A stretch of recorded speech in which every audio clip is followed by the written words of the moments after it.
तो भगवान गुरुकुल में पढ़ने क्यों गए? उनको कौन सी पंडिताई करनी थी, वेद मंत्र पढ़ना था? तो कहते हैं देखो, जजमानी तो ब्राह्मण को करनी है, लेकिन क्षत्रिय और वैश्य को, बोले इनको जजमान बनना है। जजमान को भी धर्म का, शास्त्र का जब ज्ञान रहेगा और कराने वाले आचार्य विप्र को भी ज्ञान रहेगा, तब वह कर्म पूर्ण रूप से शुद्ध होगा। और जजमान को कुछ पता ही नहीं है तो पंडित जी कुछ भी ओम दूम करके चले जाएंगे। आज ऐसा ही होता है। और अगर जजमान भी विद्वान है, वेद पढ़ा है, शास्त्र जानता है, तो ब्राह्मण उसके घर पूजा कराने जाएगा तो उसको भी सोचना पड़ेगा जजमान बहुत ज्ञानी है, संभल करके रहना।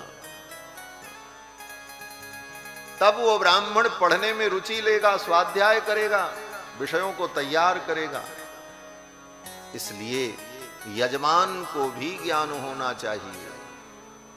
नहीं तो महाराज, एक पंडित जी से ब्याह करा रहे थे, कोई भी विधि हो तो कुछ भी बोल देते थे, कहीं मंगलम भगवान विष्णु, कहीं कुछ जो याद रहे संस्कृत में, क्योंकि सामान्य आदमी तो यही जानता सब मंत्र संस्कृत ही में होता। तो 2-4 श्लोक उनको याद थे, अपना सब बोल देते थे प्रसंग में। अब बार बार वही बोलते रहे। जब विवाह हुआ, सिंदूर दान का प्रसंग आया, तो बोले अब सिंदूर दान में कौन सा मंत्र बोलें? सोचा कुछ नया बोलें, लोग समझें कि हाँ कुछ नया बता रहे हैं।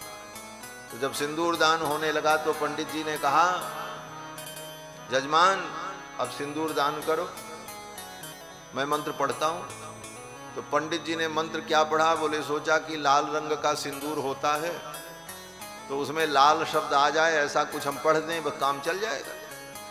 तो पढ़ दिया महाराज, लाल देह लाली लसे और उधर लाल लंगूर, वज्र देह दानो दलन, जय जय जय कपिसूर। सिंदूर दान कर।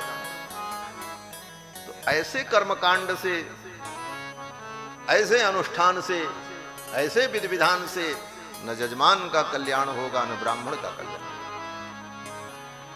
यजमान को भी विधि का ज्ञान होना चाहिए। भगवान श्री राम को यज्ञ करना है, क्षत्रिय बड़े बड़े धर्मानुष्ठान करने हैं, इसलिए शास्त्र का ज्ञान क्षत्रियों को और वैश्यों को भी अनिवार्य है। और उसके अतिरिक्त जो चतुर्थ वर्ण हैं, स्त्रियां हैं, उनको धर्म का बोध पुराणों के माध्यम से, स्मृतियों के माध्यम से प्राप्त हो।